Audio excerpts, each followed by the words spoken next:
Allah subhanahu wa ta'ala s'est adressé au prophète sallallahu alayhi wa sallam dans la sourate Al-An'am, la sourate 6, les bestiaux, en lui disant وَإِذَا جَاءَكَ الَّذِينَ يُؤْمِنُونَ بِآيَاتِنَا فَقُلْ سَلَامٌ عَلَيْكُمْ كَتَبَ رَبُّكُمْ عَلَى نَفْسِهِ الرَّحْمَةِ. Et il a dit, à chaque fois que viennent vers toi ceux qui croient en nos signes, en nos versets, en nos miracles, alors dis-leur, Salamun alaykum, paix sur vous, votre Seigneur s'est établi avec son attribut de la miséricorde. Et le prophète sallallahu alayhi wa sallam, tel nous le rapporte Anas radiyallahu anhu, depuis qu'il a reçu ce verset, à chaque fois qu'il rencontrait les sahaba, un ou plusieurs, il leur disait ce que Allah lui a révélé ici et ordonné. Il lui a dit faqul salamun alaykum. Quand il les rencontrait, il disait salamun alaykum kataba rabbukum ala nafsihi ar-rahmah. Vous savez ce que ça veut dire kataba rabbukum ala nafsihi ar-rahmah? Dans le sens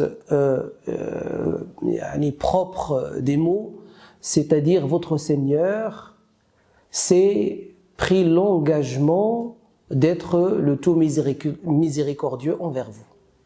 Votre Seigneur s'est pris l'engagement d'être le tout miséricordieux envers vous. Alors imaginez, à chaque fois que vous rencontrez quelqu'un et qui vous rappelle cela, et le rappel est bénéfique pour les croyants, comme nous dit Al-Qur'an al-Karim, فَذَكِّرْ فَإِنَّ الذِّكْرَ تَنْفَعُ الْمُؤْمِنِينَ. Aussi, le prophète sallallahu alayhi wa sallam a dit, dans le hadith rapporté par l'imam al-Tirmidhi fi Sunan, il a dit alayhi salatu wassalam, إِذَا الْتَقَى الْمُسْلِمَانِ فَسَلَّمَ أَحَدُهُمَا عَلَى الْآخَرِ وصافح أحدهما الآخر تساقطت ذنوبهما كما تساقط أوراق الشجر عند الخريف. Il a dit sallallahu alayhi wa sallam, à chaque fois que deux croyants, deux musulmans ou musulmanes se croisent et qu'ils se saluent par salam, le salut des musulmans, et yusafihu ba'duhum al-ba'd, c'est-à-dire ils serrent la main, nous carrément on se prend dans les bras. Et donc le prophète sallallahu alayhi wa sallam, il a dit, dès qu'ils font ce geste, leur péché tombe comme tombent les feuilles d'arbres pendant l'hiver. Et donc j'espère qu'Allah subhanahu wa ta'ala nous accorde cette satisfaction de sa part et cette bénédiction de sa part, et qu'il nous permette de pardonner nos péchés, qu'ils tombent comme tombent les feuilles d'arbres. Le sujet qui a été choisi est un sujet d'actualité, mais il est toujours d'actualité. Et vous allez voir, depuis l'arrivée de Muhammad sallallahu alayhi wa sallam et la version de l'islam selon Muhammad sallallahu alayhi wa sallam, ce sujet est d'actualité. Pourquoi? On va le voir incha'Allah ta'ala lorsqu'on va comprendre le sens de l'islam selon la version qu'a reçue de la part d'Allah, Sayyidina Muhammad sallallahu alayhi wa sallam. Le sujet choisi, c'est le musulman et le modernisme. Le musulman et le modernisme, ou les musulmans et le modernisme. Beaucoup, lorsqu'ils lisent ou qu'ils parcourent le titre tel qu'il est, croient qu'il y a une sorte d'opposition, ou un face-à-face entre le musulman, la musulmane et le modernisme. Alors que c'est faux. Le « et » ici ne peut être que waw al-atf al-lugha al-arabiyya, c'est-à-dire le musulman est voué à être la lumière du modernisme, est voué à être la lumière du modernisme. Ce n'est pas un face-à-face, ce n'est pas une opposition de l'un contre l'autre ou de l'un face à l'autre, mais au contraire, il s'agit ici d'une fusion, et une fusion avec tendresse. C'est pour ça que le waw, le terme atf signifie la tendresse. فلان يعطف على فلان أو أب يعطف على ابنه في اللغة العربية معناها يحن عليه ويرأف به, c'est-à-dire يعني il est tendre envers lui et aussi il est indulgent envers lui. Le waw al-atf ici fait le lien et fait la fusion entre l'islam qui est représenté ici par le musulman dans le titre et le modernisme. Pourquoi j'ai dit l'islam représenté par le musulman? Parce qu'il ne peut y avoir d'islam sur terre ou dans notre vie sans musulmans. C'est pas possible. C'est impossible. Comme il ne peut y avoir de Amir al-Mu'minin sans Mu'minin. Oui ou non? Quand on dit le commandeur des croyants, il ne peut y avoir de commandeur de croyants que lorsqu'il y a des croyants. Il va commander qui alors, s'il n'y a pas de croyants du tout? Et ici, pareil, il ne peut y avoir d'islam sans musulmans. Parce que l'islam, c'est quoi? C'est une pratique, c'est une manière, c'est une méthode. Minhaj, hayat. C'est une manière et une façon de vivre. Tel est l'islam. Et le titre, si nous le prenons, il faut que nous essayions d'abord de faire un rappel sur qu'est-ce que c'est que l'islam, ma huwa l'islam, et puis après, on fait une brève définition de qu'est-ce que c'est que le modernisme ou bien la modernité, et de voir est-ce qu'ils sont compatibles comme on vient de dire, et qu'il y a vraiment fusion, ou ils sont incompatibles l'un comme l'autre. L'islam a commencé, comme vous le savez, et c'est un rappel, au moment où Allah Azza wa Jal a appris à Adam alayhi salam al-asma' kullaha. Wa min al-asma' التي علم الله آدم اسمه إسلام لأن إسلام هو اسم وهو مصدر في اللغة العربية. Allah Azza wa Jal a appris à Adam, comme vous le savez, tous les noms, oui ou non? Le Coran nous le dit. وعلم آدم الأسماء كلها. C'est pour ça que aujourd'hui, autour de vous, et observez autour de vous, soyez attentifs, réfléchissez bien. Est-ce que vous voyez quelque chose qui n'a pas de nom, qui n'a pas de titre? Vous trouvez autour de vous quelque chose qui n'a pas de nom? Même au fond de vous, même les organes qui composent notre corps, hein? Tout ce qui est découvert prend un nom, obligatoirement. Si ce n'est le nom de la personne qui l'a découvert. Comme par exemple certaines planètes. Oui ou non? De même, tout ce qui est fabriqué ou créé par l'être humain, il prend un nom. Comme les vaccins, les médicaments, oui ou non? Les machines, et ainsi de suite. Il n'y a pas une chose parmi ce que nous connaissons et qui compose notre existence qui n'a pas de nom. Toute chose a un nom. C'est pour ça Allah Azza wa Jalla a dit وَعَلَّمَ آدَمَ الْأَسْمَاءَ كُلَّهَا. Adam alayhi salam a eu connaissance de tous les noms, de tous les titres. Mais pas seulement le titre, mais il a eu connaissance de la chose elle-même, de son titre et à quoi elle sert. Parce que toute chose qu'Allah Azza wa Jalla, à laquelle il a donné un titre, et Allah a donné un titre à toute chose, un nom à toute chose, elle sert à quelque chose.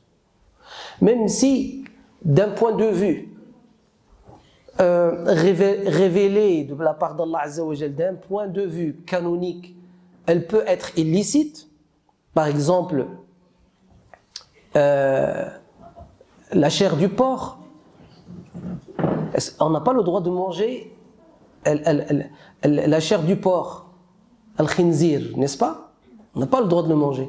Mais est-ce que c'est pour autant parce qu'on n'a pas le droit de le manger qu'on va le massacrer? Et qu'on va le faire disparaître de l'existence? Et là où se trouve le Khinzir, il faut qu'il disparaisse? Non. Si Allah l'a créé, c'est qu'il sert à quelque chose. Allah Azza wa Jal في القرآن à la fin de la sourate Al-Mu'minun, il dit gloire à lui, أفحسبتم أنما خلقناكم عبثا وأنكم إلينا لا ترجعون. Croyez-vous qu'on vous a créé sans aucune utilité et que vous n'allez pas faire un retour vers nous? Et donc toute chose, elle est utile, même si elle est illicite pour nous, dans la nourriture ou la boisson ou je ne sais quoi, elle a une utilité pour laquelle Allah Azza wa Jal l'a créée et pour laquelle Allah Azza wa Jal lui a trouvé et lui a donné un nom. Et Adam alayhi salam a su tout ça. Allah Azza wa Jal l'a doté de ce savoir total. وَعَلَّمَ آدَمَ الْأَسْمَاءَ كُلَّهَا. Parmi l'asma' que Adam alayhi salam a reçu, l'asma' de dhurriya, les noms de qui? De sa descendance. Adam alayhi salam a eu connaissance des noms de toute sa descendance. Nous tous. Et subhanallah, chacun d'entre nous a un prénom, oui ou non? C'est obligé. Personne ne peut être sans prénom. Et subhanallah, son prénom a un effet sur lui. Réfléchissez bien, vous allez voir. Votre prénom a un effet sur votre vie. Obligatoirement, vous allez trouver. Obligatoirement, il a un impact sur vous. Obligatoirement, il a une empreinte dans votre vie, votre prénom. Et Allah Azza wa Jal, c'est lui qui choisit. Wallahu huwa alladhi yakhtar, subhanahu wa ta'ala.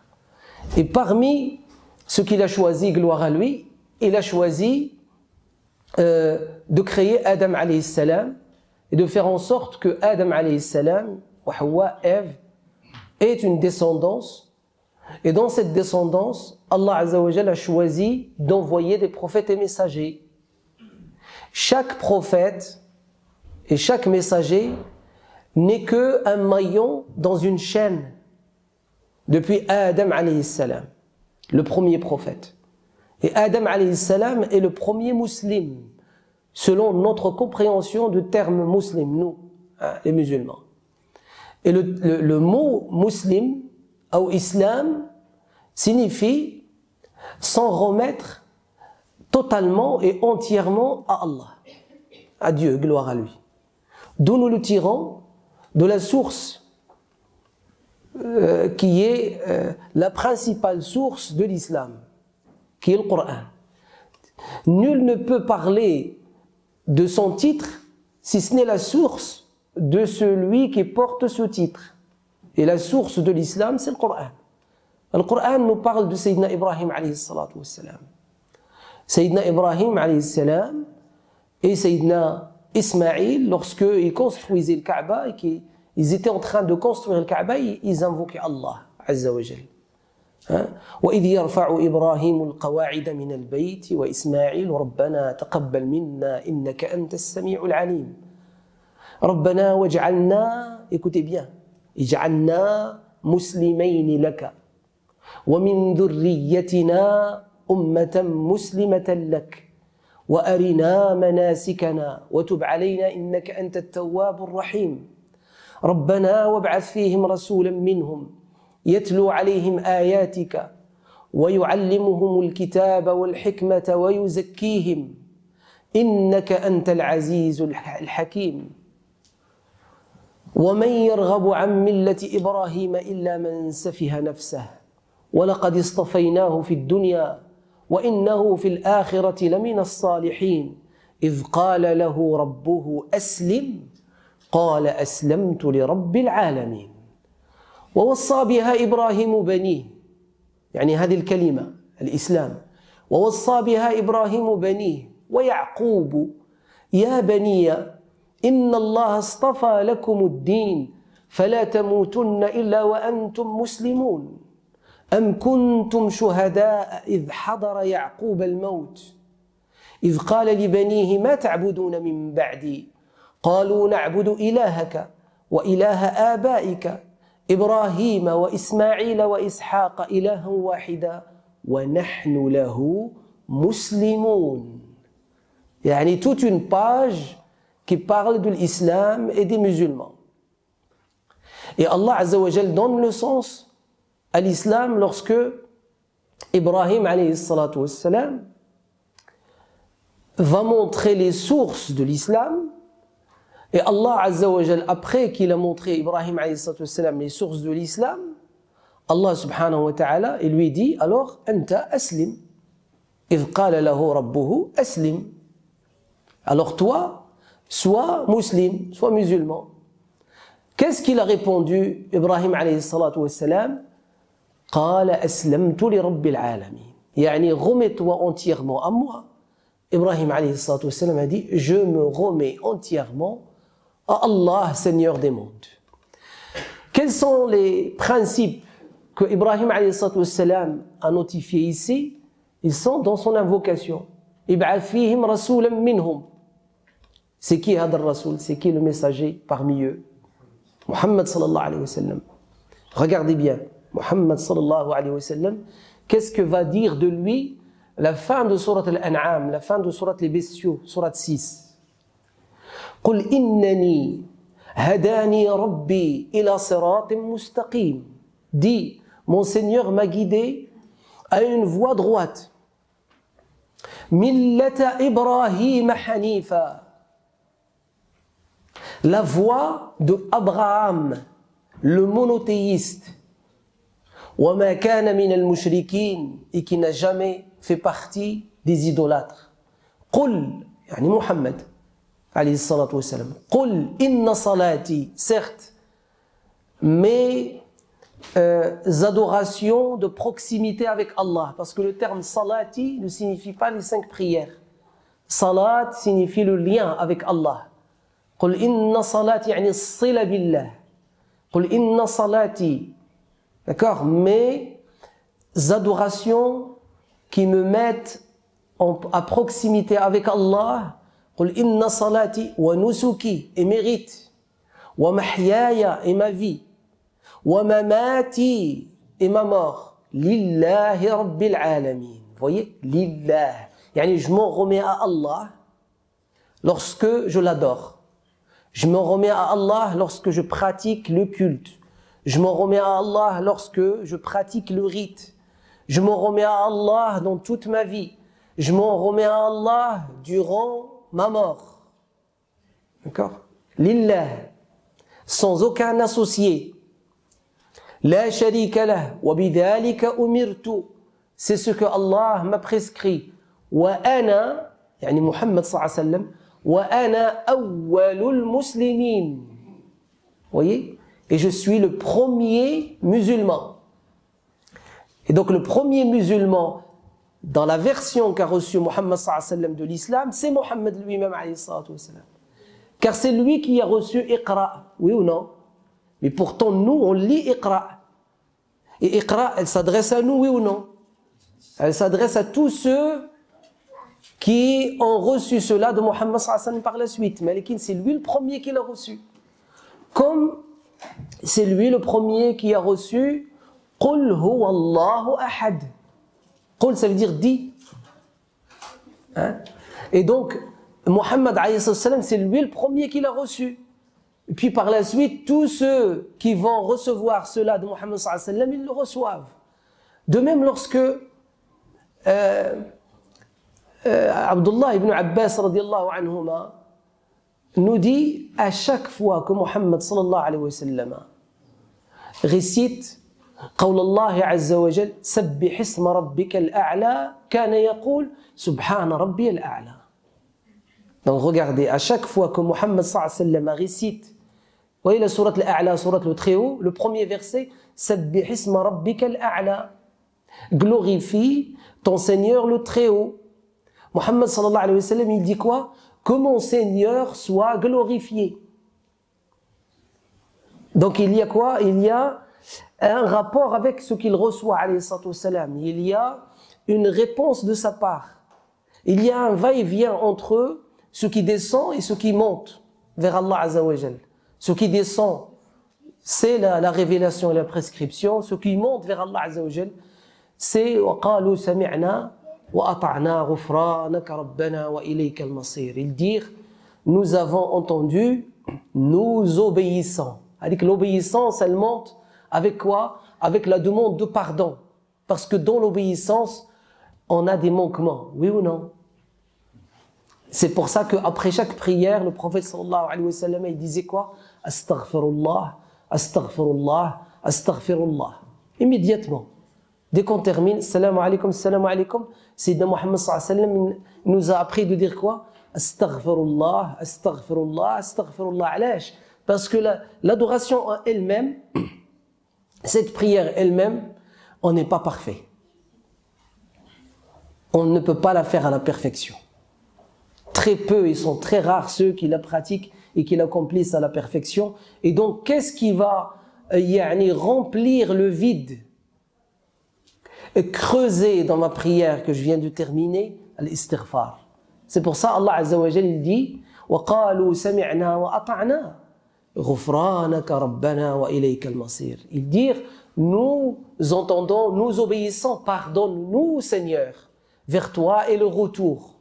De même, Muhammad sallallahu alayhi wa sallam, c'est lui qui a reçu de la part d'Allah Azza wa Jal fa'lam. Et ça aussi, ça commence, c'est dans surat Muhammad alayhi wa sallam, et ça commence par le fa. والفاء في اللغة العربية يقولون هي فاء الفور. الفور يعني dans l'immédiat. C'est un acte ordonné à être exécuté dans l'immédiat. Quand il y a فعل الأمر بدأ يبدأ بالفاء هذه هي فاء الفور يعني je t'ordonne quelque chose à faire immédiatement. Allah Azza wa Jalla lui dit fa'lam يعني et sache maintenant أنه لا إله إلا الله. Donc le premier qui a su qu'il n'y a de divinité si ce n'est Allah pour nous, la umma de Muhammad alayhi salam, le premier c'est qui? La, pour nous la umma de Muhammad sallallahu alayhi wa sallam. Là, pour nous la umma de Muhammad, pas avant nous, pas avant Muhammad sallallahu alayhi wa sallam. À partir de Muhammad sallallahu alayhi wa sallam, lorsque Allah Azza wa Jal dit il sache, il s'adresse à qui?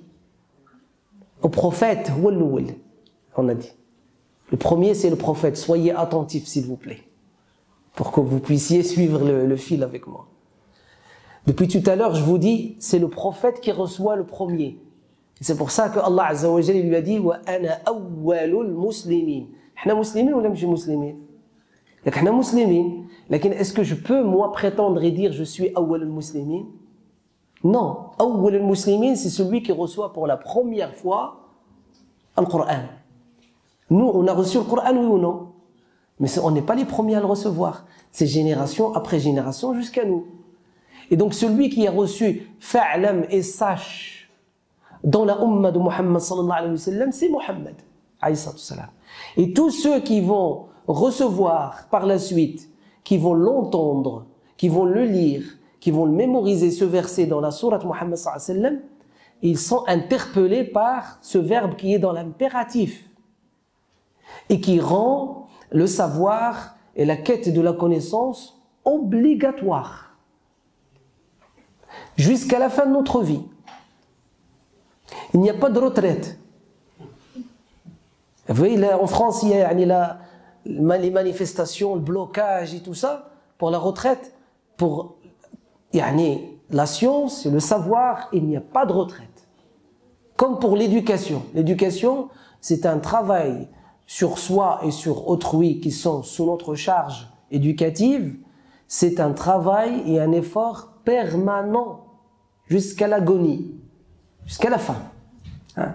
Et donc, regardez bien ici, Muhammad sallallahu alayhi wa sallam, c'est le premier qui reçoit fa'lam annahu la ilaha illallah. Et dans l'immédiat, ça veut dire que le savoir à chercher dans l'immédiat, c'est lequel? La ilaha illallah. Je vous le répète. Allah Azza wa Jalla dit fa'lam annahu la ilaha illallah. Il dit dans l'immédiat. La première chose qu'on doit savoir, c'est quoi? La ilaha illallah. D'accord? Et la ilaha illallah, c'est ça qui différencie le musulman du non-musulman. Ça va?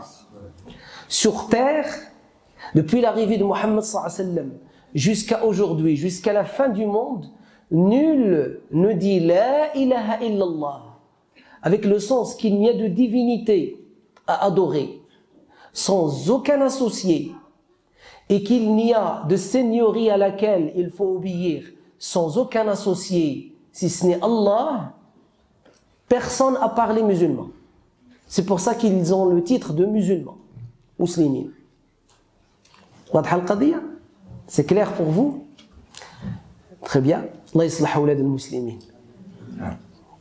Et donc regardez bien, Allah Azza wa Jal nous montre que la première chose à comprendre pour que nous puissions comprendre l'islam, la ilaha illallah.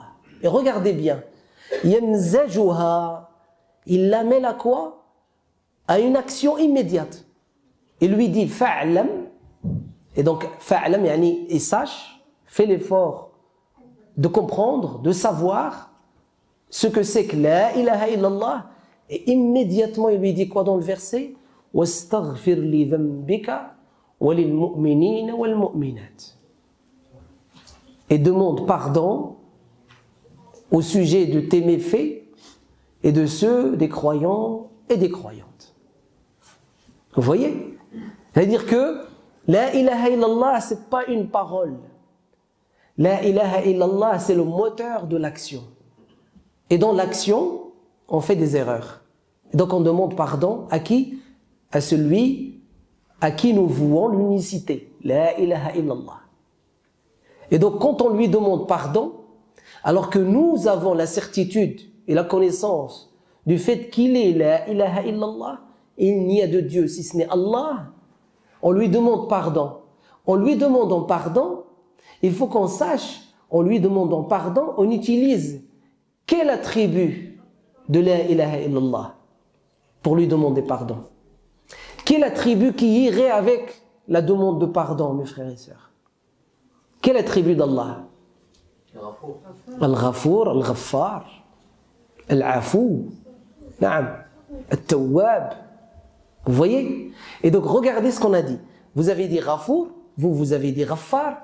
Moi j'ai rajouté Al-Afou, Al-Tawwab.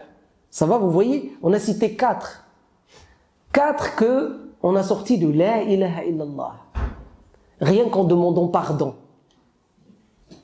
D'accord? On demande pardon en utilisant la ilaha illallah. Dans quoi? Dans le pardonneur. Il n'y a de pardonneur si ce n'est Allah. D'accord? Il n'y a d'indulgent si ce n'est Allah. Il n'y a d'effaceur et d'éliminateur des péchés définitivement si ce n'est Allah, qui est l'afou. Vous savez l'afou, la différence entre le ghafour ou l'afou, c'est quoi? L'afou, non seulement il pardonne le péché, mais il l'élimine, il l'enlève du dossier de l'sayyi'at, il le fait même oublier aux anges qui l'ont écrit. C'est fini. Hein? Et donc tout ça réside dans quoi? Dans la connaissance de la ilaha illallah. Et dans la connaissance de la ilaha illallah, il y a beaucoup de trésors qui sortent et qui sont liés, affiliés à quoi? À asma Allah wa sifatullah. Wallah Azza wa Jalla, il dit, يقول وَلِلَّهِ الْأَسْمَاءُ الْحُسْنَى فَادْعُوهُ بِهَا. À Allah appartient les plus beaux noms. Utilisez-les pour l'évoquer et l'invoquer. Subhanahu wa ta'ala. On est en train de parler de quoi là? De l'islam. Eh oui, l'islam. C'est ce qui fait la différence entre toi et l'autre qui n'est pas musulman.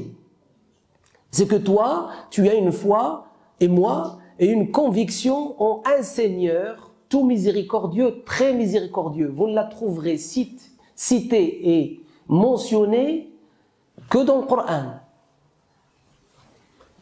Quelle notion? Ar-Rahman. Vous trouverez dans la Torah Ar-Rahim, Moujuda. Vous trouverez dans l'évangile Ar-Rahim. Mais Ar-Rahman ne se trouve que dans le Coran. Et Allah Azza wa Jal commence le Coran par la citation de Rahman. Vous prenez le Coran, vous l'ouvrez, vous avez quoi? Bismillahi Ar-Rahman Ar-Rahim. Ar-Rahman, c'est un nom. Ar-Rahim, c'est un attribut. La différence entre les deux, c'est que le nom d'Allah Azza wa Jal est spécial à lui. Nul ne peut s'imprégner sa manière de vivre du nom d'Allah Azza wa Jal. Nul ne peut l'utiliser dans sa vie. Nul ne peut l'utiliser dans sa vie. On ne parle pas de semblable, car Allah Azza wa Jal n'a pas de semblable. N'a pas d'équivalent. Gloire à lui. Ar-Rahim, on peut être Rahim, oui ou non? On peut être Rahim, oui. نقول فلان رحيم.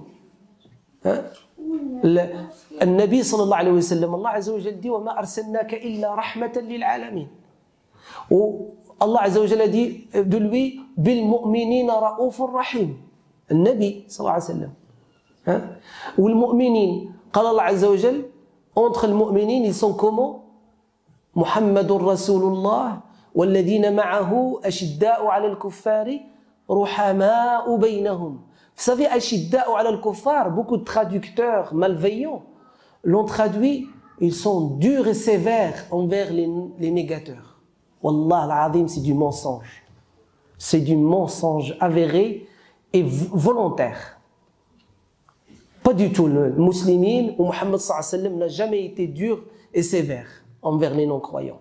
Jamais de la vie. Ashidda'u 'ala al-kuffari ruhama'u baynahum. Il faut suivre les versets. C'est un seul verset. Oui ou non? C'est un seul verset. Jusqu'à la fin. Écoutez bien. أشداء على الكفار رحماء بينهم تراهم ركعا سجدا يبتغون فضلا من الله ورضوانا سيماهم في وجوههم من أثر السجود ذلك مثلهم في التوراة ومثلهم في الإنجيل كزرع أخرج شطأه فآزره فاستغلظ فاستوى على سوقه يعجب الزراع ليغيظ بهم الكفار وعد الله الذين آمنوا وعملوا الصالحات منهم. Le mot kuffar, le deuxième, le dernier dans le verset, ils le traduisent par commerçant. Commerçant, oui. Et oui, regardez vous-même. Et c'est vrai, c'est les commerçants. Parmi les définitions du mot kafir en langue arabe, ou kafara, commercer, faire du commerce. Et donc quand il dit يغيظ بهم الزراع يغيظ بهم الكفار يعني الزراع c'est qui? C'est les agriculteurs. D'accord, qui rendent jaloux qui? Les commerçants. Il donne une parabole sur un zara', c'est-à-dire la graine qui est plantée et qui donne des fruits. Et donc le terme ici, quand il dit subhanahu wa ta'ala ashidda'u 'ala al-kuffar, il ne faut pas le traduire sont durs et sévères envers les négateurs. Fâche dur et sévère envers les négateurs.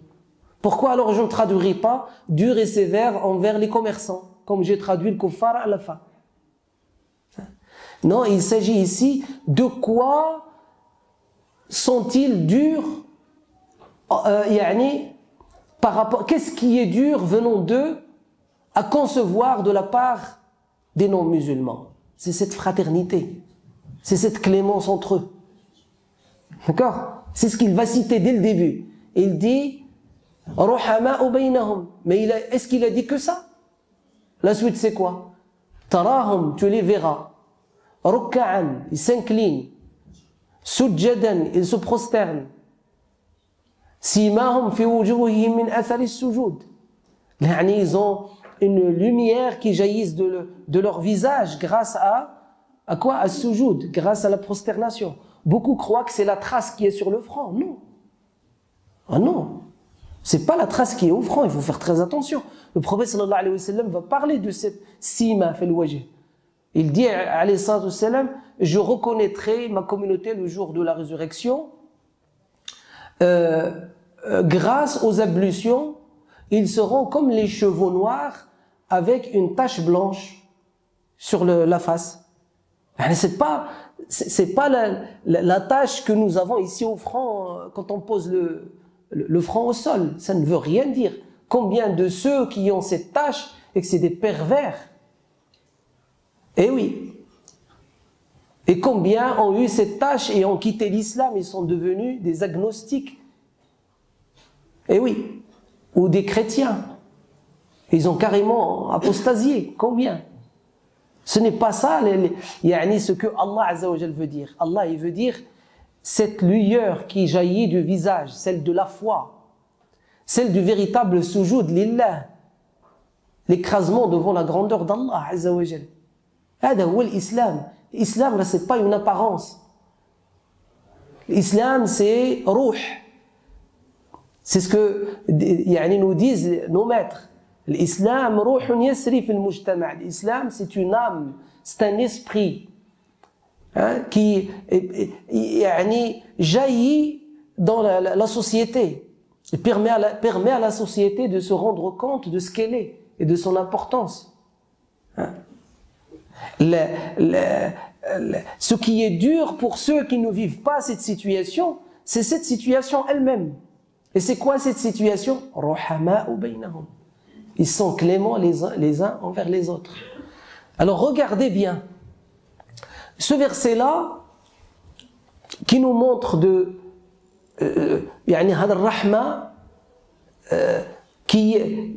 les musulmans qui ont compris leur islamité se sont imprégnés de quoi? De l'attribut de Rahim.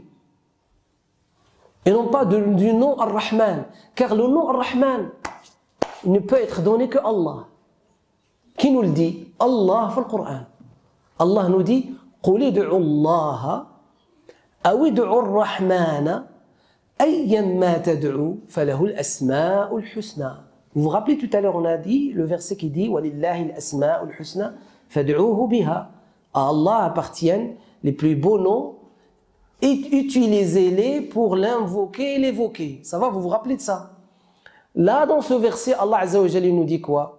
قُلِ ادْعُوا اللَّهَ, dit évoquez Allah. أَوْ ادْعُوا الرَّحْمَنَ, ou bien évoquez Ar-Rahman. Quand quelqu'un il vous dit appelez Zayd ou appelez Amr, lequel d'entre les deux vous allez appeler vous rendra service. Ça veut dire qu'ils sont au même niveau, oui ou non? Ça va vous? Ouais. Ils sont au même niveau quand on vous dit quand on vous dit tel professeur ou tel professeur vous rendront service. Tel chirurgien ou tel chirurgien vous opéreront de la même manière. Ils sont au même niveau, oui ou non? C'est ce qu'il veut dire Allah Azza wa Jalla. قُلِ ادْعُوا اللَّهَ أَوْ ادْعُوا الرَّحْمَنَ أَيًّمَّا تَدْعُوا مِنْ بَيْنِ الْإِثْنَيْنِ. Entre les deux, n'importe lequel que vous utilisez, فَلَهُ الْأَسْمَاءُ الْحُسْنَى. À lui appartient les plus nobles et les plus beaux noms. Et donc tous les noms d'Allah Azza wa Jalla découlent de quoi? De Allah et de Ar-Rahman. Ils ont tous un sens synonyme à Allah et à Ar-Rahman. Tous les noms d'Allah Azza wa Jalla. Ar-Rahman n'a pas de mafil, n'a pas de semblable. Car Allah Azza wa Jalla dit Rahman ad-dunya wal-akhirah wa rahimahuma. Le tout miséricordieux de la vie de l'ici-bas et de l'akhirah et de l'au-delà. Wa rahimahuma. Et entre les deux, il est Rahim. Gloire à lui.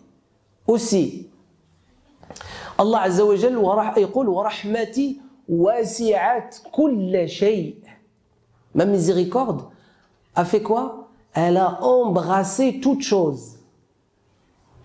Nous, même si on est clément et miséricordieux, oui ou non, ça nous arrive. Allah yaj'alna min ar-ruhama.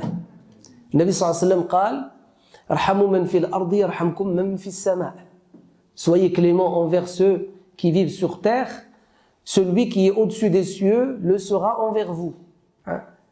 Et donc nous, même si on est clément avec nos enfants, on est clément avec nos parents, oui ou non, c'est les plus proches. وَقُلْ رَبِّي رَحَمْهُمَا كَمَا رَبَّيَانِي صَغِيرًا. Kama, en arabe, c'est la source du mot français comme. Écoutez bien, kama, comme.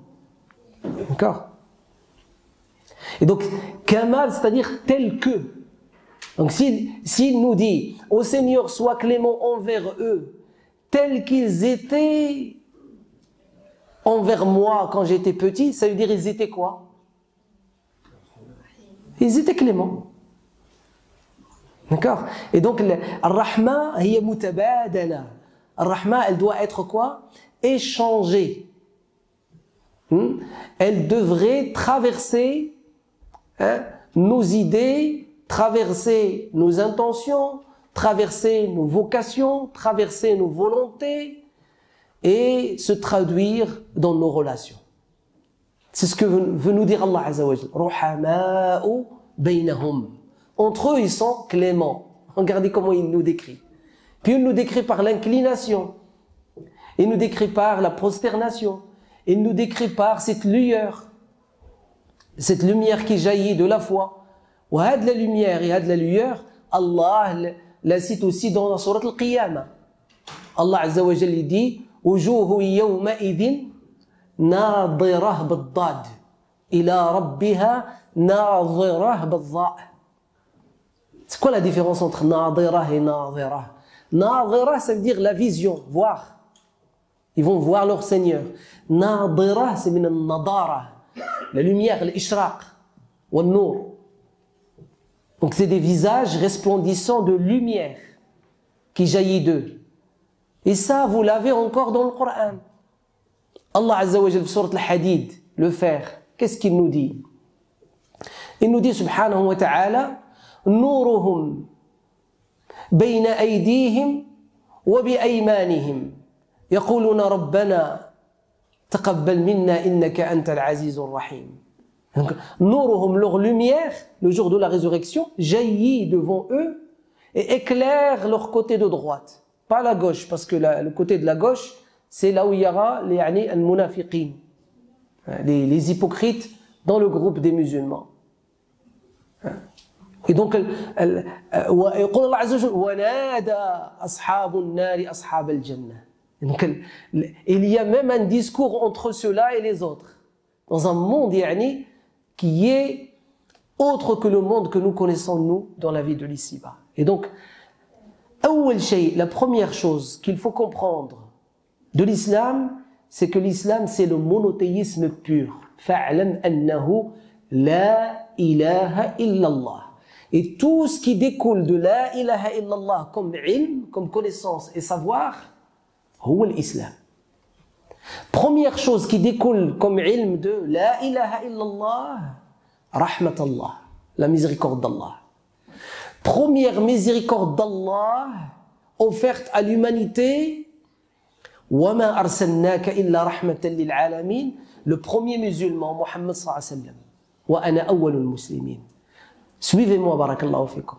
On a dit la ilaha illallah, de laquelle découlent les noms et les attributs d'Allah qui sont l'islam. Hum l'islam. Quand on s'imprègne des noms et des attributs d'Allah, on est musulman. Allah Azza wa Jalla dit huwa Allahu alladhi la ilaha illa hu. Le prophète sallallahu alayhi wa sallam a dit man kana akhiru kalamihi la ilaha illa Allah harrama Allahu alayhi an-nar.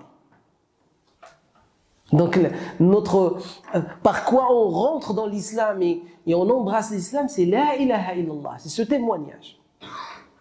Puis par la suite, regardez bien, on a dit, la première chose que nous comprenons des attributs d'Allah et de ses noms, c'est quoi? Ar-Rahman, oui ou non?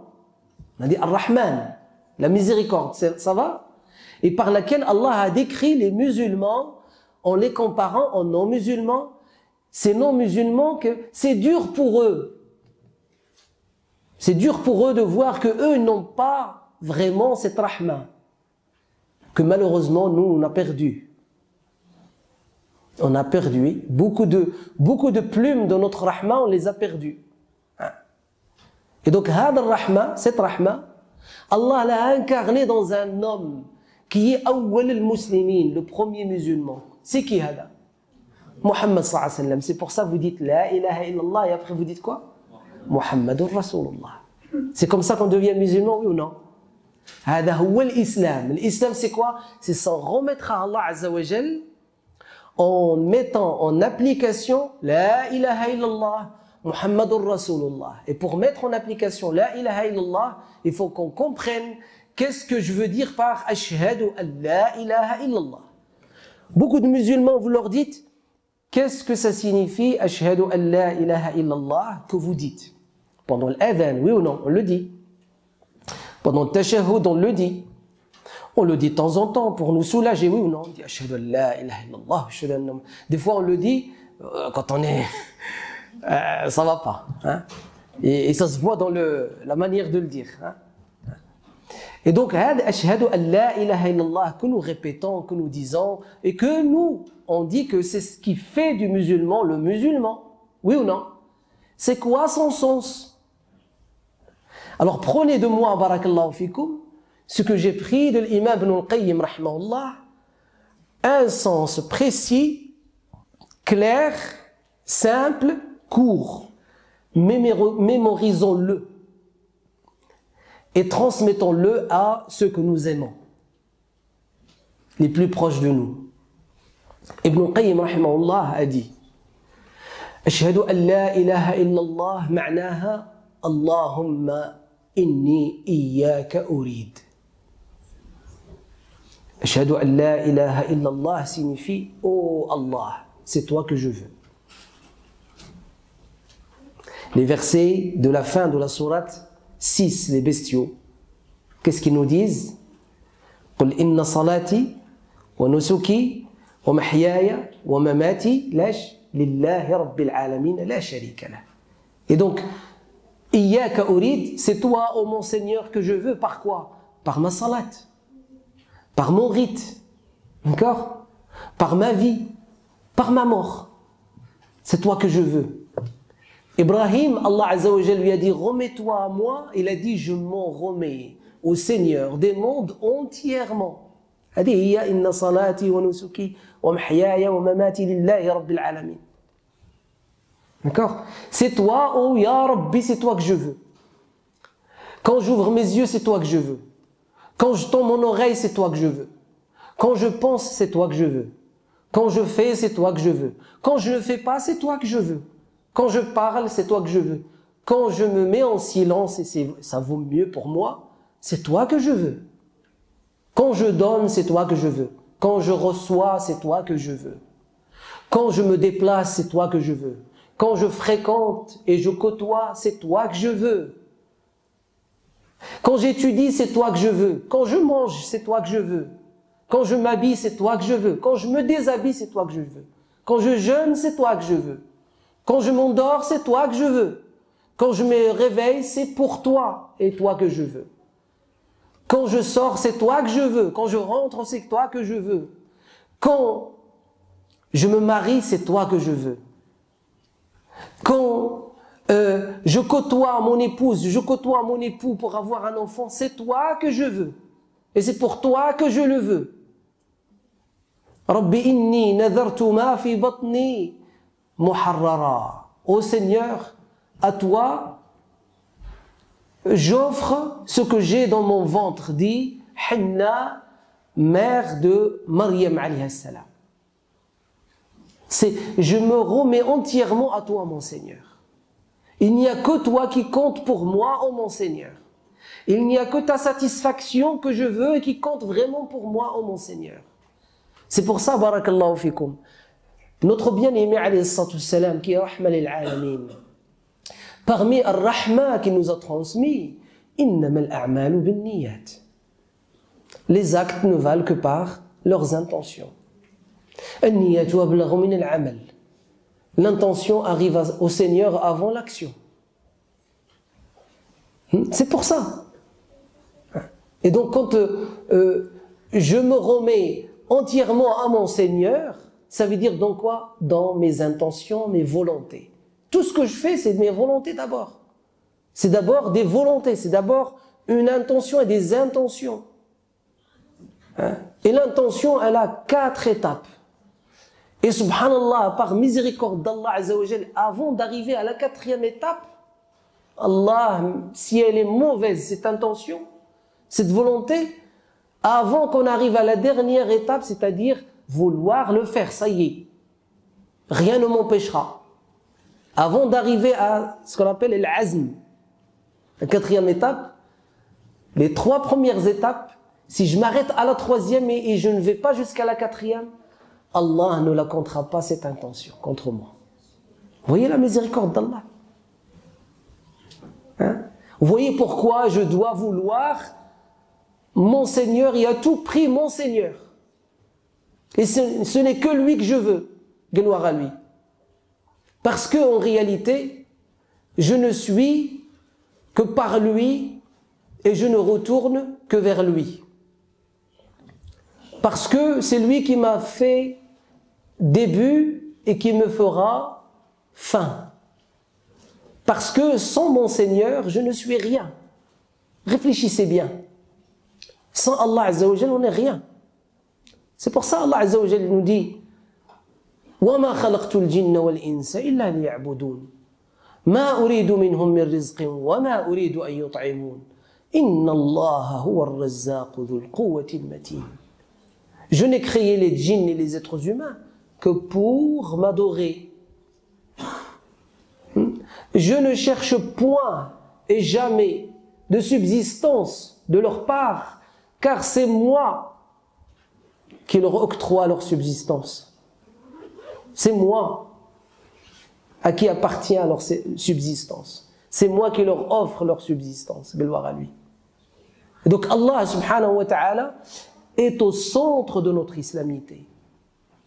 Allah Azza wa Jal est notre finalité ultime et sublime. Allahu ghayatuna. Allah est notre finalité ultime et sublime. Wa rasuluhu qudwatuna. Son prophète sallallahu alayhi wa sallam, son envoyé, son messager est notre repère, notre exemple, notre guide. Et on a dit que le prophète sallallahu alayhi wa sallam, il a été envoyé par le dire d'Allah Azza wa Jal, quoi? Miséricorde pour les mondes, oui ou non? Oui ou non? Et donc s'il est gloire à lui, Ar-Rahman, et son prophète sallallahu alayhi wa sallam, Rahma lil alamin, qu'est-ce que nous devrions être? Et qu'est-ce que nous devrions être entre nous? C'est ce n'est rahama.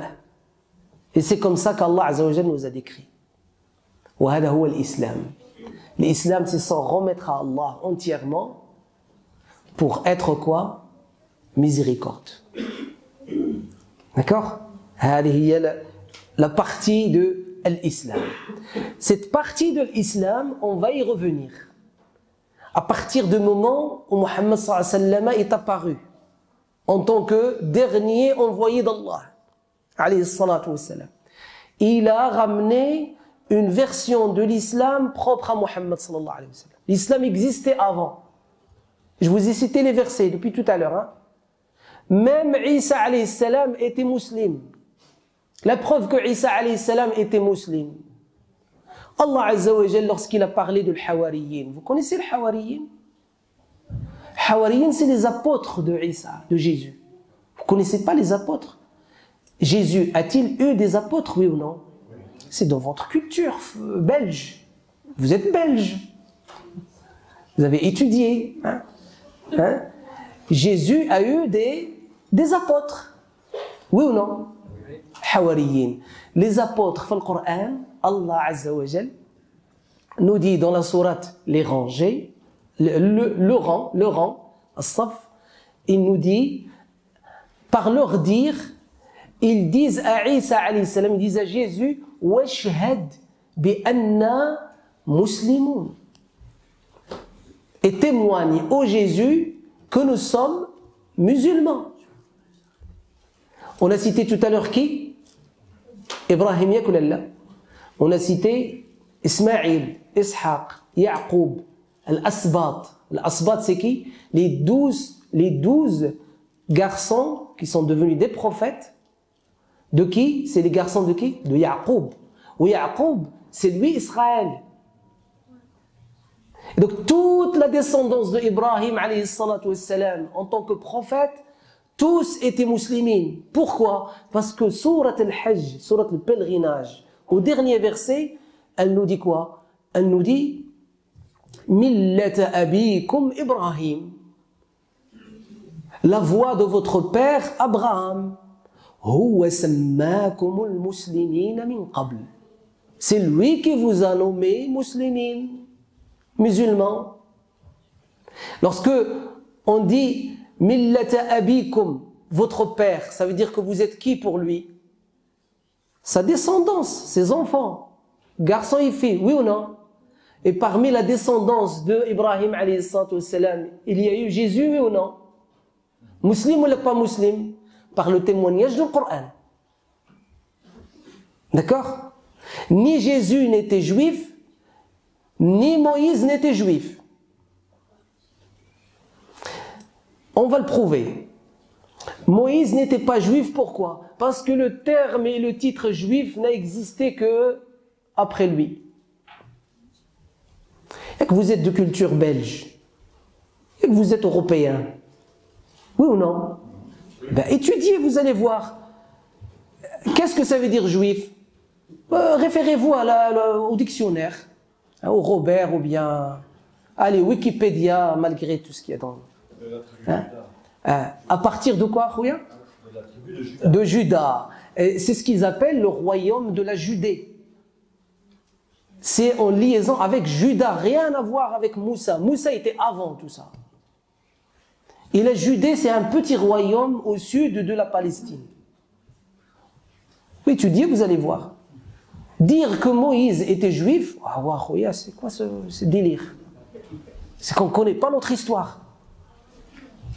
On ne connaît pas notre histoire. Isa alayhi salam, au contraire, Isa alayhi salam a combattu les rabbins, oui ou non? Il les a chassés du temple. Je suis marocain, je connais ces choses. Parce qu'il faut étudier et vous allez découvrir ce que c'est. Et que les imposteurs ne viennent pas vous mentir, même s'ils portent le chapeau d'un imam.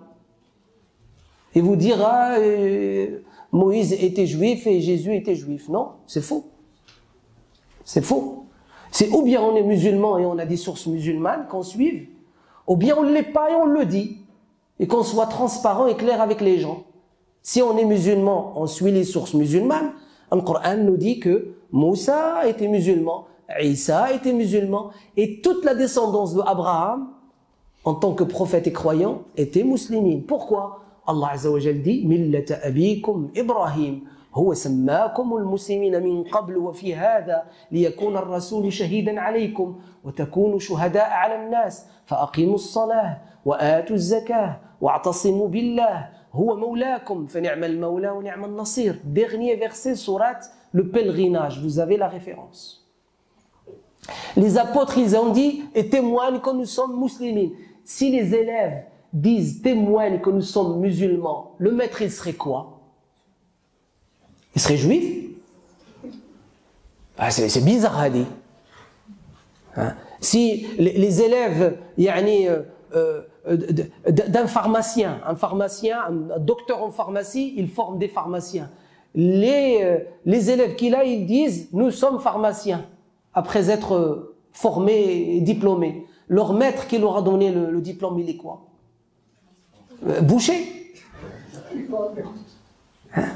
Et donc regardez bien ici l'islam que Muhammad sallallahu alayhi wa sallam a hérité de Ibrahim alayhi salatu wa sallam, parce que Allah azza wa jalla a dit que Muhammad alayhi salatu wa sallam a redonné vie à l'islamité de Abraham.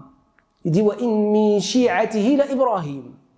Il dit inna awla an-nas bi Ibrahim lalladhina ittaba'uhu wa hadha an-nabi.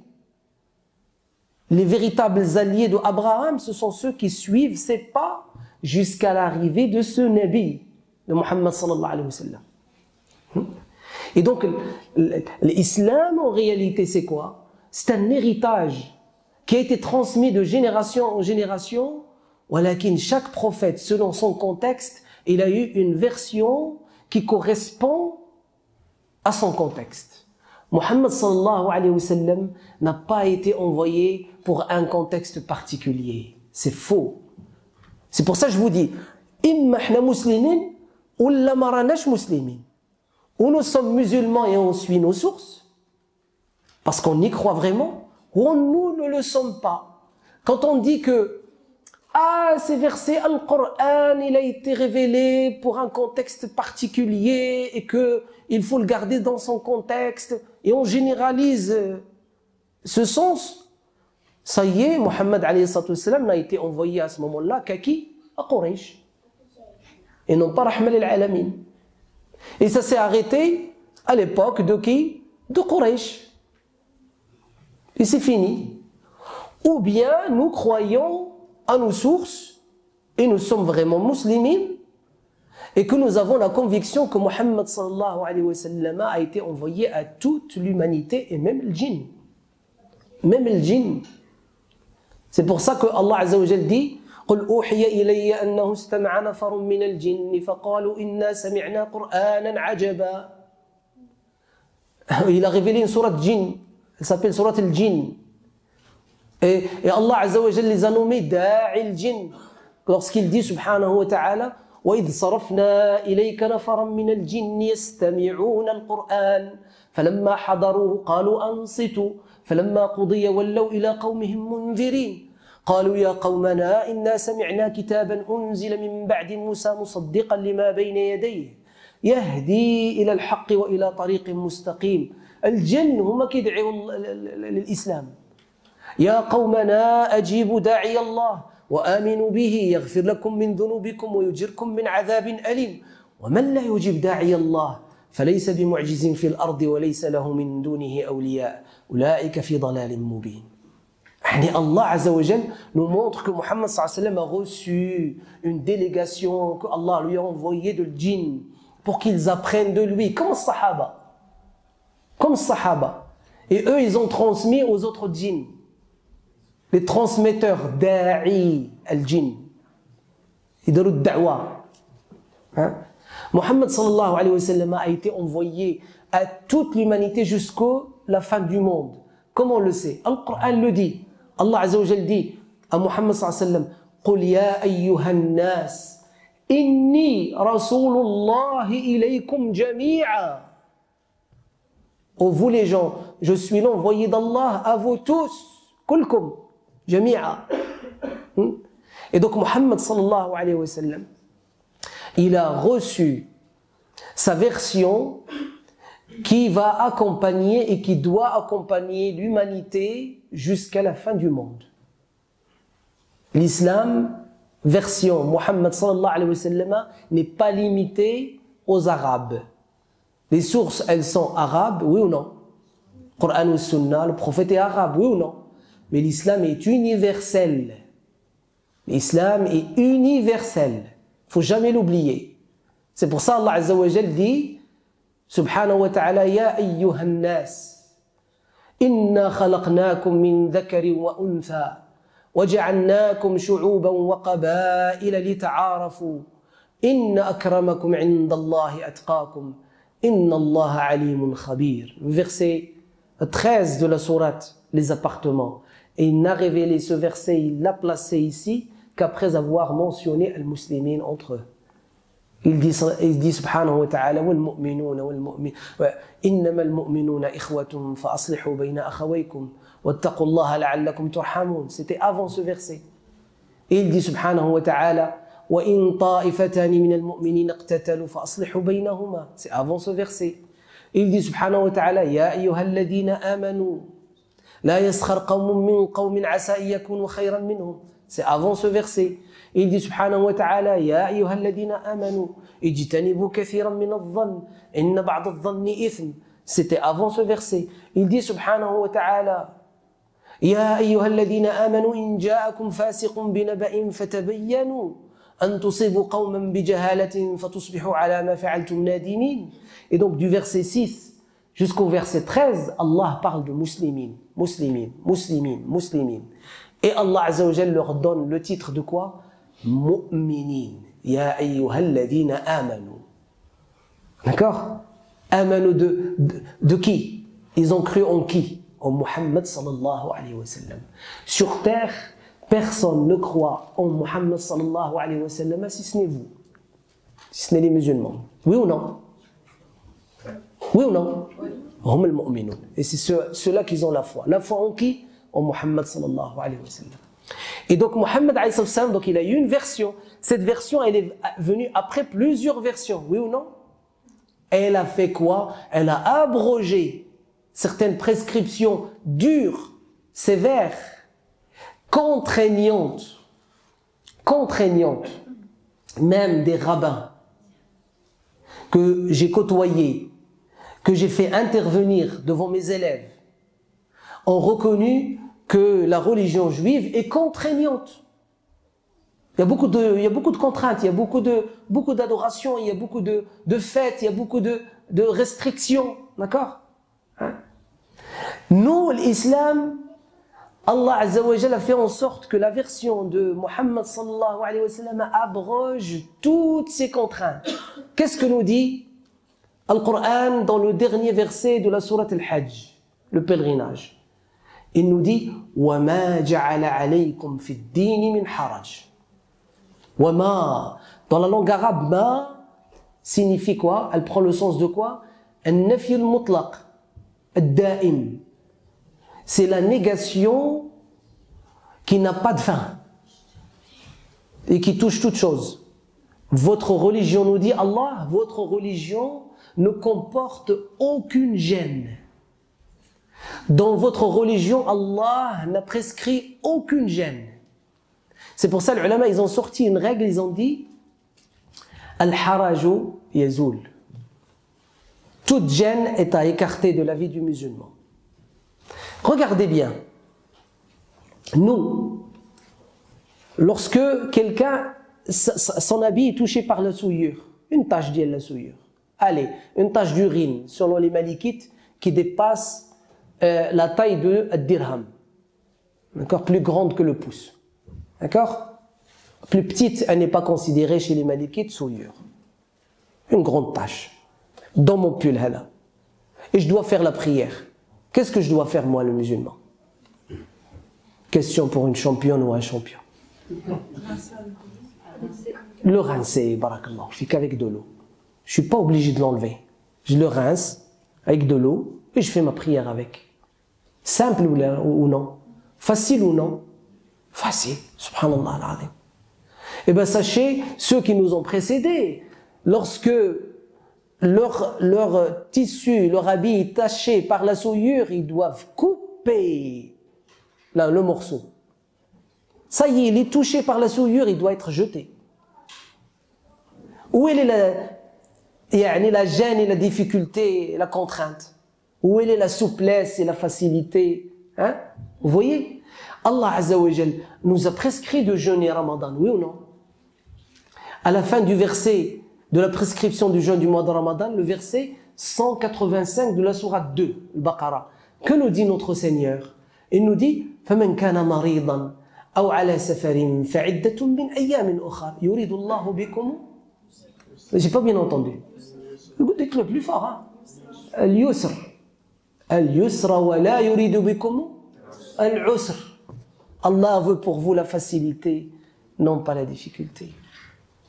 Au verset 6 de la sourate 5, lorsqu'Allah Azza wa Jalla nous révèle يا أيها الذين آمنوا إذا قمتم إلى الصلاة فاغسلوا وجوهكم وأيديكم إلى المرافق وامسحوا برؤوسكم وأرجلكم إلى الكعبين. Les ablutions, oui ou non?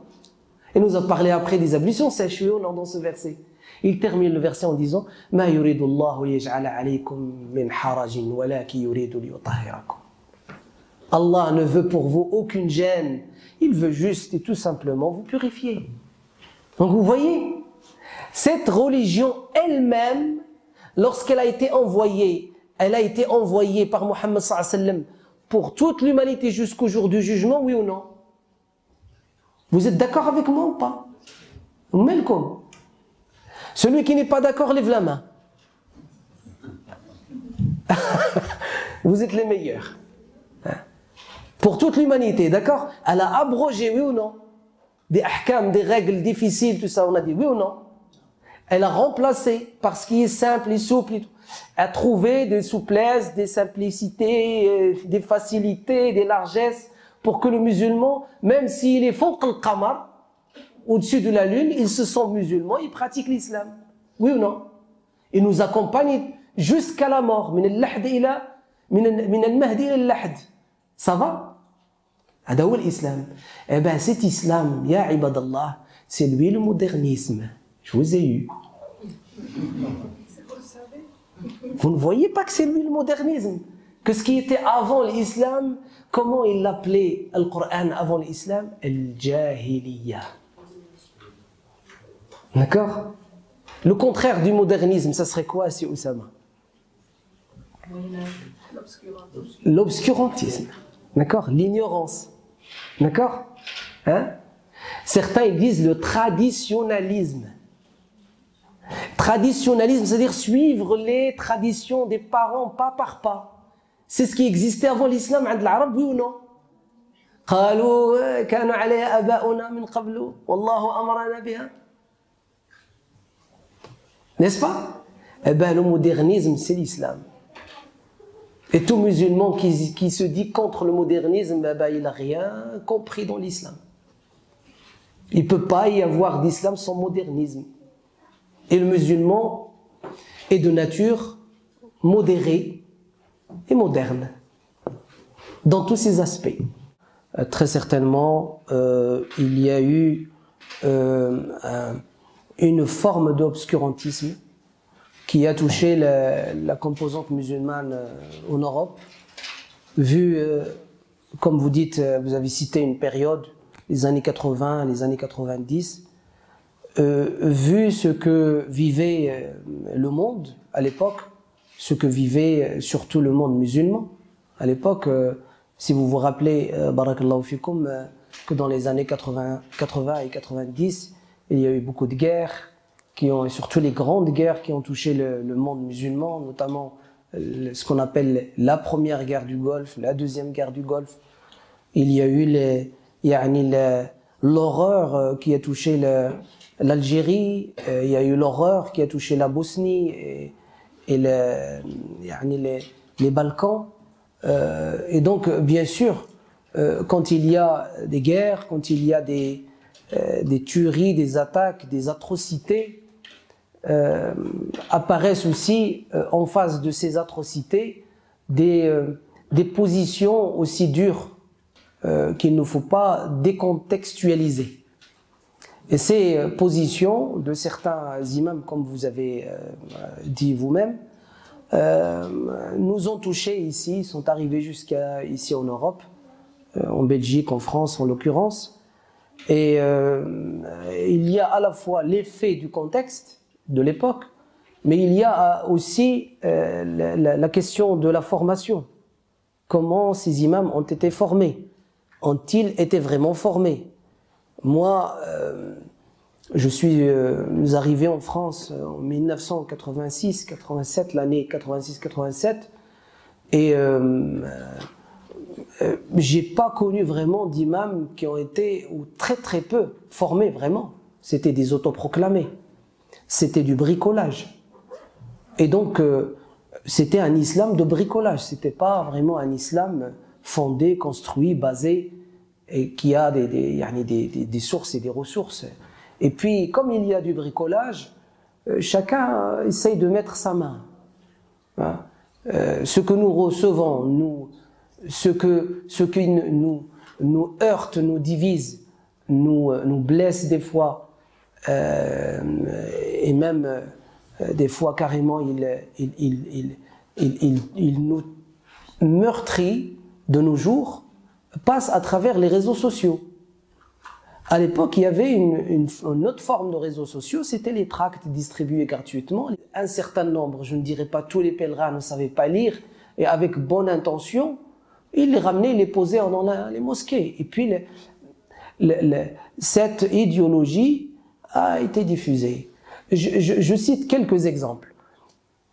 Je cite l'exemple de la femme, comme vous avez dit, la place de la femme, la valeur de la femme et la réalité de cette partie importante de l'humanité et qui était mise en quarantaine. Et vous imaginez, en France, moi je ne sais pas en Belgique comment c'était, mais en France, on avait des mosquées où il n'y avait pas de place pour les femmes. Il y avait un contexte au début où c'était des immigrés qui n'avaient pas encore leurs épouses, mais les épouses, elles sont venues, elles ont rejoint, mais elles n'avaient pas de place. Et quand on mettait une place, c'était une petite place très serrée, où très peu de lumière et parfois pas de chauffage, c'est-à-dire ne venez pas. Et parfois, il n'y a que la baffe, une baffe qui marche et des fois ça coupe. Vous avez, les femmes, elles ne voient pas. Quand tu écoutes un conférencier, tu ne le vois pas. Tu n'écoutes rien en réalité, même si tu entends. C'est pas la même chose que lorsque tu vois. Hein. Et puis, il y a toute une discrimination autour de ça, de la femme et de la fille, pas que de la femme, la fille aussi, au niveau de sa scolarité, au niveau de la question du port du foulard qui a jailli à l'époque et qui, à partir de 1989, est apparu des petites collégiennes avec des foulards, avec le foulard et qui passent à France 2 et qui ne parlent pas, elles sont là. Et leur père, il ne sait pas parler en français. Et alors que l'islam, à leur âge, la prière n'est pas obligatoire. Parlons pas du port du foulard. Et quand on a posé la question aux savants, les vrais savants qui sont venus, Cheikh Faisal, rahimahullah, Faisal Maulawi, hein, quand on a posé la question, moi j'étais présent à l'université de Lille. Et il a fait une intervention, on lui a posé la question.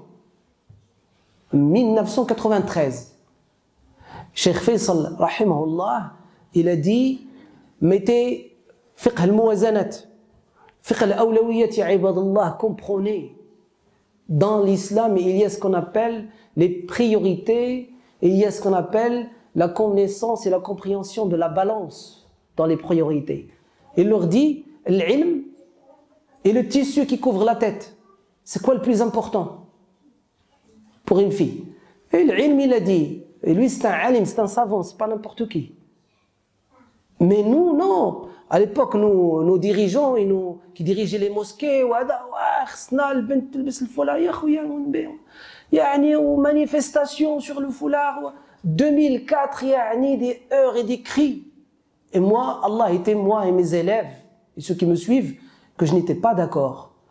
Et je disais aux gens de ne pas y aller manifester pour ça. On n'est pas là pour ça. Les ulama nous ont donné une autorisation, nous donné une solution venant de savants. Et nous, on suit ceux qui crient, tout ça, c'est un droit. Eh ben, c'est très bien, c'est un droit.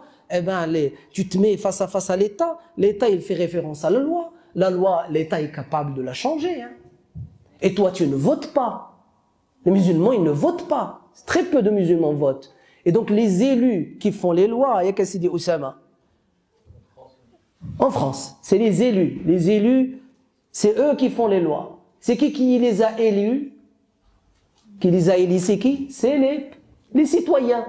Parmi les citoyens, il y a la composante musulmane. La composante musulmane reçoit des fatwas venant des tarés qui disaient « Il est haram et interdit de voter ». Aujourd'hui, ils disent plus ça maintenant. Au lieu que c'est trop tard. Toute une génération sacrifiée. Toute une génération sacrifiée. Et après, qu'est-ce qu'elle a fait l'État? Elle a changé la loi. Elle a créé une loi de 15 mars 2004. Interdiction du port du foulard et interdiction de port de tout signe ostensiblement religieux dans les écoles publiques. Et on a gagné. Qu'est-ce qu'on a gagné? Qu'est-ce qu'on a gagné? On a eu du retard. Wallah, on a eu du retard. Et donc, cette question, elle est importante à soulever aujourd'hui parce qu'aujourd'hui, il y a un certain nombre de femmes musulmanes qui ont porté le foulard et qui étaient toutes petites à l'époque et qui ont grandi avec des mamans qui portaient le foulard et on leur disait le foulard est obligatoire et on leur disait kada et on leur disait si tu ne portes pas le foulard le jour du jugement, non, dans la tombe, tu seras tiré par tes cheveux. On sort les hadiths de femmes tirées par les cheveux et de femmes accrochées par leurs seins. Et tout ça, affreux. Des hadiths non authentiques. Et ouais, c'est Oussama, non authentique à de hadiths Ada. Et si tu ne le portes pas, tu seras tiré, tu seras... Ah, c'est pas comme ça qu'on va convaincre quelqu'un. Et le problème, c'est qu'après, c'est pas être convaincu, mais j'ai eu peur. Et je l'ai porté parce que j'ai voulu ne pas désobéir à Allah Azza wa Jal. Mais aujourd'hui, je suis convaincu d'autre chose. Aujourd'hui, j'ai découvert que ces hadiths-là ne sont pas authentiques. Aujourd'hui, il y a eu une polémique au sujet de la question du port du foulard. Est-il obligatoire ou pas obligatoire? Et certains, ils ont commencé à surgir des avis qu'on appelle canoniquement marginaux et qui ne font pas partie des avis des grands ulama et qui disent que le port du foulard n'est pas obligatoire. Et bien sûr, celles qui l'ont porté malgré elles, pas avec la force, voilà, malgré elles, psychologiquement, commencent à l'enlever aujourd'hui, tout simplement. Elles ont le droit de l'enlever, hein. Personne n'a Nous, on n'a aucun pouvoir sur les gens. Vous le savez ça ou pas? Hein? Seul pouvoir dans notre pays, c'est la loi. Et c'est pas nous qui faisons la loi. Et donc, la vision, cette idéologie, elle nous a retardés. Elle nous a retardés lorsqu'elle a sorti la carte de l'Hijra. Et combien de personnes ont été traînées dans ce délire de l'Hijra, il faut s'exiler. Et ceux qui appellent à l'exil ne s'exilent pas. Eh oui. Eh oui. Et même certains d'entre eux, en Belgique, j'ai vu dans un reportage, on lui a dit, mais pourquoi c'est pas toi qui va là-bas faire le djihad, tu envoies des gens. C'est un pseudo-converti, ici en Belgique, dans sa voiture, celui qui l'a interviewé lui dit, mais pourquoi vous ne partez pas? Il lui a dit, on est des hommes-femmes, des femmes-hommes ou je ne sais quoi. Femmes-hommes, là, je me rappelle plus. On n'est pas des hommes. J'envoie les hommes, mais moi je suis comme une femme. Je reste ici, j'ai peur. Un autre, il est mis en prison, la Belgique lui retire la nationalité et commence à louer la Belgique. Alors qu'avant, il maudissait la Belgique pour qu'il reprenne sa nationalité belge, car grâce à sa nationalité belge, il est protégé, car si il n'a plus la nationalité belge et qu'il est refoulé au Maroc, la prison du Maroc n'a rien à voir avec la prison en Belgique. Et il le sait, m'skin. Et le problème, c'est que ces gens-là, Wallah, كما قالوا المغاربة, الهم كيضحك. الهم كيضحك. Le problème, c'est que ces gens-là, ils ont des gens qui les écoutent. Allah Azza wa Jalla fiikum sama'una lahum. Et c'est pour ça qu'il faut qu'on fasse un travail, barakallahu fikum, de la base. Commencer par la base, par la ilaha illallah, mais pas la méthode sec. القلب قاصح كالحجر. Non. À la méthode de l'imam al-Ghazali, Abu Hamid rahimahullah, de Cheikh Mohammed al-Ghazali, le contemporain, qui a écrit l'éthique du musulman. Un très beau livre. Hein? Et c'est cette méthode-là qu'il faut suivre. De l'imam al-Junayd, de Abdul Qadir al-Jilani, son livre la purification du cœur. Si on prend le véritable Ibn Taymiyyah, il n'a rien à voir avec ces malades. Le véritable Ibn Taymiyyah, c'est juste un mensonge qu'ils ont fabriqué. Quand vous étudiez, moi je vous invite à étudier l'histoire de Fatawa Ibn Taymiyyah. Et vous allez être étonnés, vous allez être choqués, carrément, que cette grande encyclopédie de 38 ou 37 volumes selon l'édition, vous imaginez 37 volumes de Fatawa, c'est qui celui-là? Imam Malik Hassan Menno. 38, et à partir de quel moment est apparu ce livre? 1970, première édition. Le travail de recueil, il a commencé en 1960. La plupart des recueils de ce livre viennent des mustashriqin, des orientalistes. Ils se moquent de nous. Et quand les muhaqqiqoun, ceux qui font l'analyse et tout ça, les vrais, les scientifiques, les savants, ils demandent les pages sources, c'est-à-dire le manuscrit écrit par la main d'Ibn Taymiyyah, il n'y a pas. Et vous trouverez dans cette encyclopédie des paroles qui sont contredites Yani, Ibn Taymiyyah, il dit une chose, et encore dans un autre passage, il dit le contraire. Pour vous montrer le mensonge. Quand vous prenez Ibn Taymiyyah, Ibn al-Qayyim, rahimahullah, quand vous prenez le livre d'Ibn al-Qayyim, Les sentiers des itinérants, du miel, Madarij Salikin, il explique juste le verset Iyyaka na'budu wa iyyaka nasta'in. Et il l'a pris d'un grand maître plus grand que lui. Le petit livre que vous avez de poche entre vos mains, La purification des âmes, c'est un recueillement de Al-Hassan al-Basri, Abu Hamid al-Ghazali, Ibn al-Qayyim al-Jawziyya.